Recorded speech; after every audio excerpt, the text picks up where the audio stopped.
Hello, I'm going to go against the grain a little bit here, and in this review that I'm going to be doing of the movie Flash, I'm going to be speaking positively about the movie, and I know that it's not doing well, that it's tanking, that it's not going to make back what was the budget that was spent on it and the money that was spent on advertising it, etc., and so on. I think this is a movie that we're going to see develop a cult following over the next few years. So let me first discuss the elephant in the room.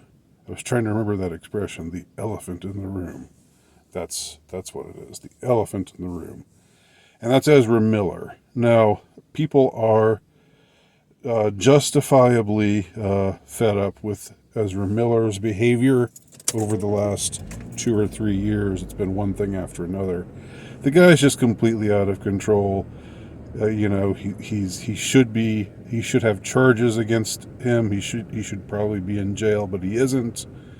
He's done some seriously sketchy things, and he's also been a pain in the ass. Like insisting on being a they them and so forth. So a lot of people are just saying, fuck you, Ezra Miller. I'm not going to see your movie. My take on Ezra Miller, which I talked about in a prior video, and I will link to it below for anyone who's interested.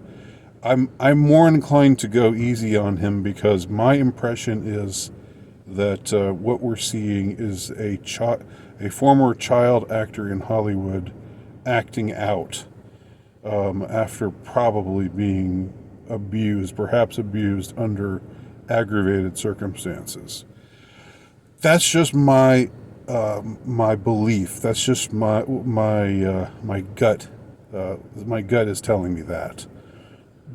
We know, or we should know by now, that Hollywood is absolutely no place for children. We know what happens to children who are in show business from an early age.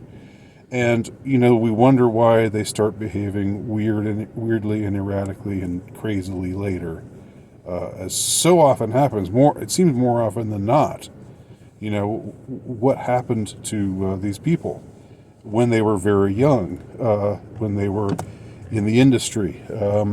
Probably some really bad things. And that's my impression of Ezra Miller, that what we're seeing is the result of whatever happened to him, whatever was done to him while he was a child in Hollywood. So that's why I'm less inclined to be all angry with Ezra Miller, not to justify any of the bad stuff that he's done, of course. But in any case, the movie shouldn't be assessed on what the behavior of the actor or any of the actors in it. It should be taken on its own terms and on its own merits. And I have to say right now, I'm not a cape shit kind of person. It's just not my jam. It's not. I'm not against. I don't. I don't oppose those kinds of movies. I think if you're into those kinds of movies, that's fine. It's just not my thing.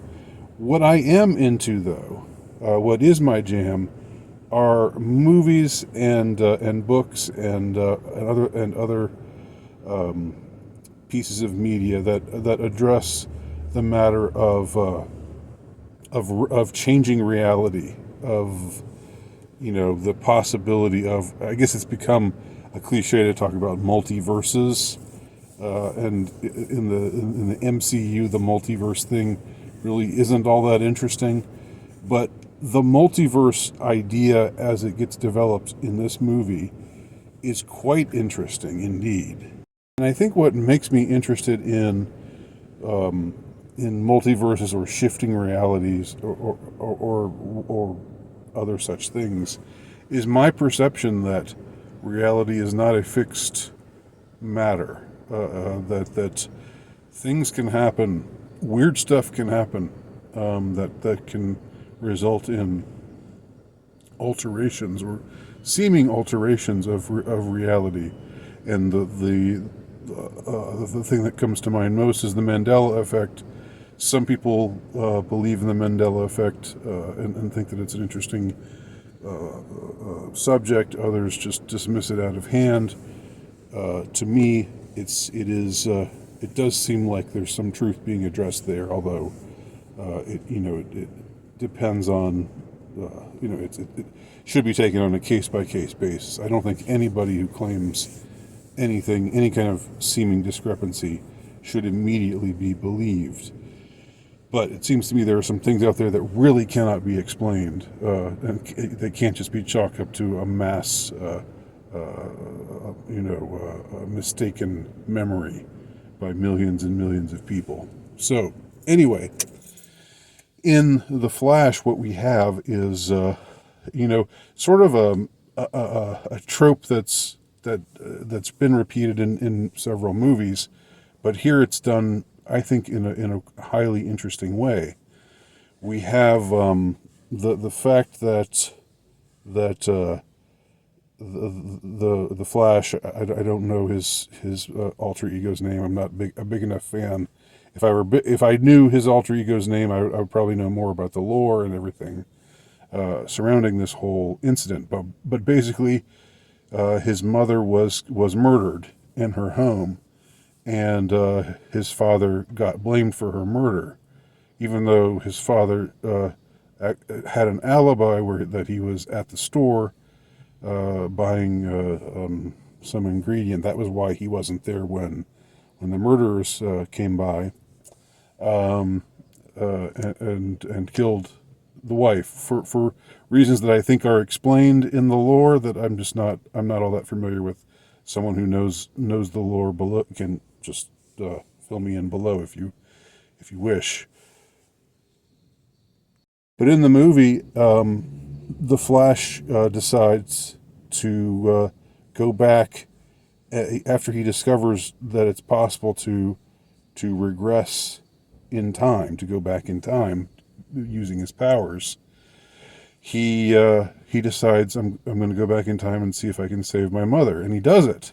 He does it by ensuring that she buys the tomatoes. I think it is the ingredient that she had forgotten, and that her father his father had to go to the store to get.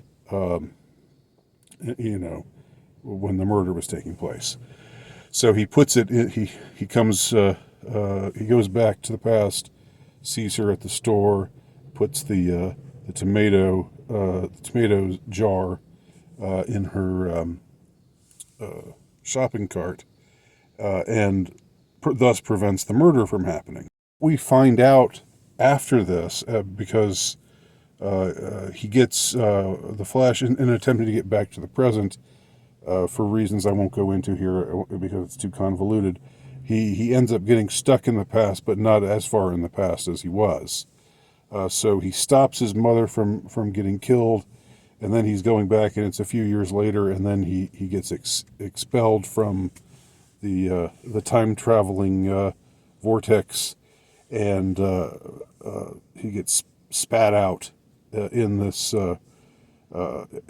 time a few years afterwards, and he meets himself. He meets himself at age 18, and this is where all of the Ezra Miller haters are like, wow, we have to put up with two Ezra Millers in this movie, yeah, you do.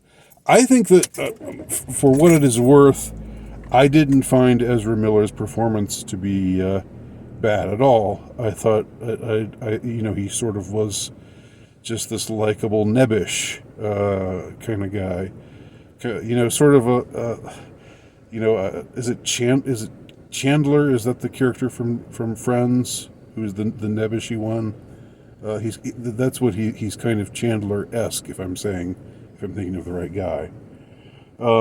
That's the main one is like that. Now, when he meets himself, it's like 25-year-old him meeting 18-year-old him, and his 18-year-old self is kind of spoiled, obnoxious college kid, and he hasn't had the same kind of hardships that Flash #1 has had. So and he's younger and less mature.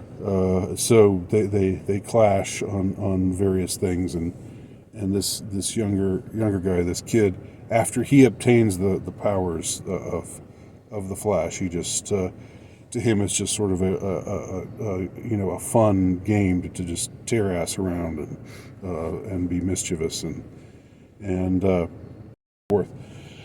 What now? Afterwards, they meet the Michael Keaton Batman, because in this universe, he's created this alternate universe, and in this alternate universe, all the superheroes that are around in the main universe that we knew are for one reason or another not around anymore, and the only exception to that is Batman.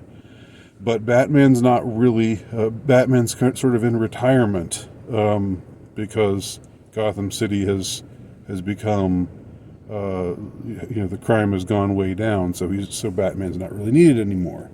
But the two Flashes seek out Batman, and it turns out in this universe, Batman is Michael Keaton.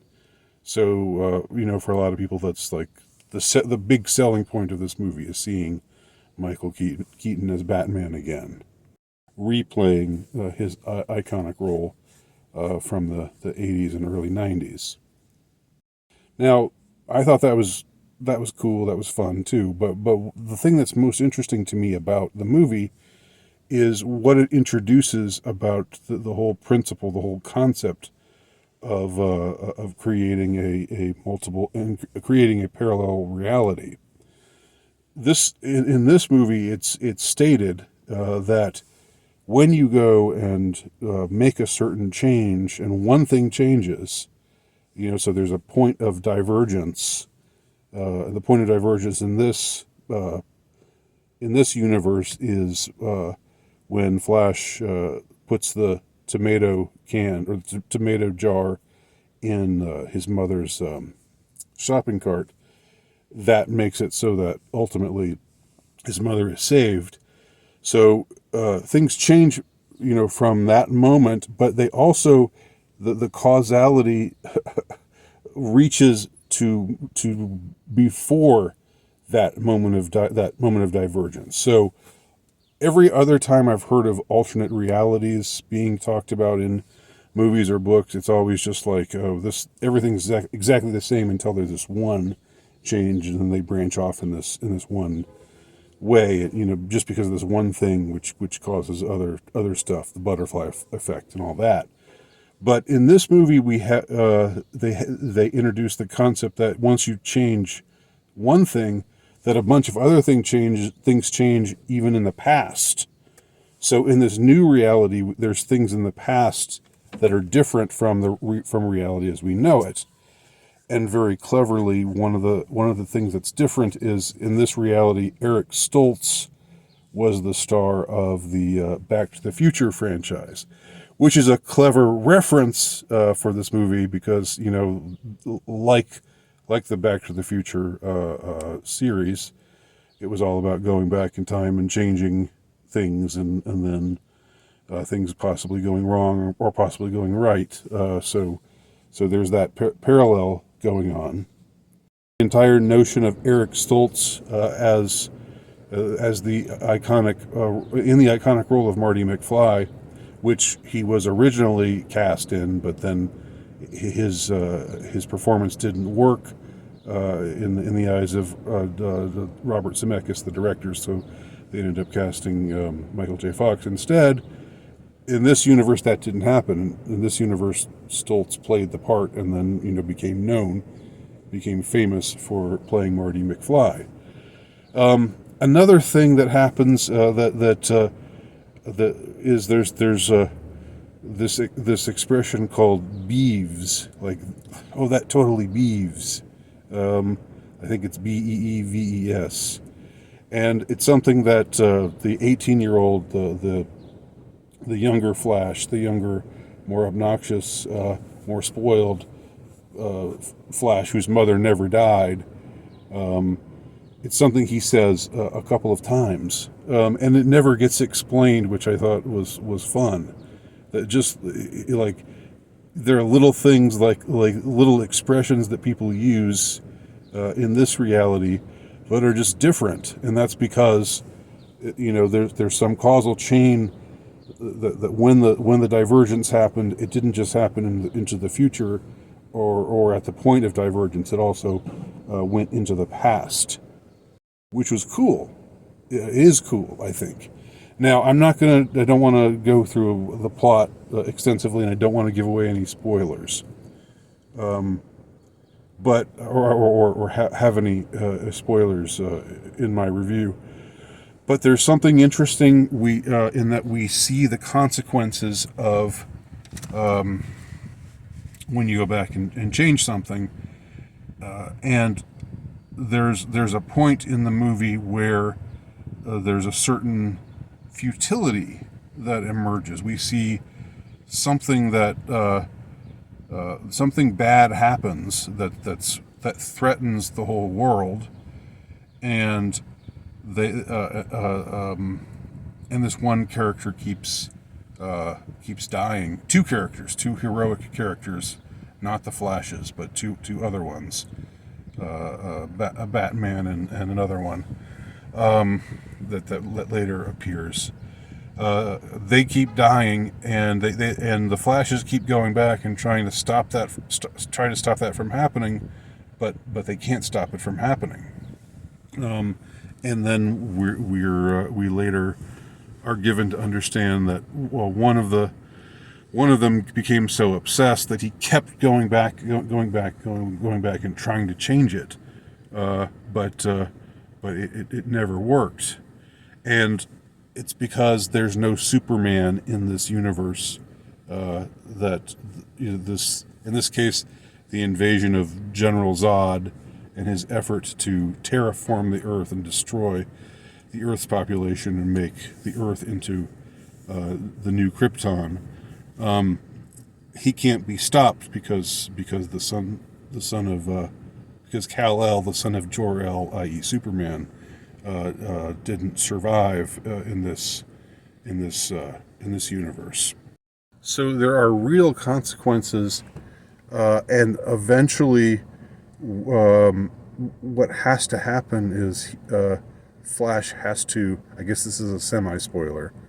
Flash has to undo the change that he made. He realizes that this world is doomed. This world that he's created by making this change, by shifting reality, is doomed, and he has to correct that change. And it's a very painful thing for him to go back and then take the tomato can take the tomato jar out of the cart, and then he has a few words with his mother, who kind of doesn't know who he is, but it's actually really well handled. It's not sappy, it's emotional without being sappy, and I really enjoyed that.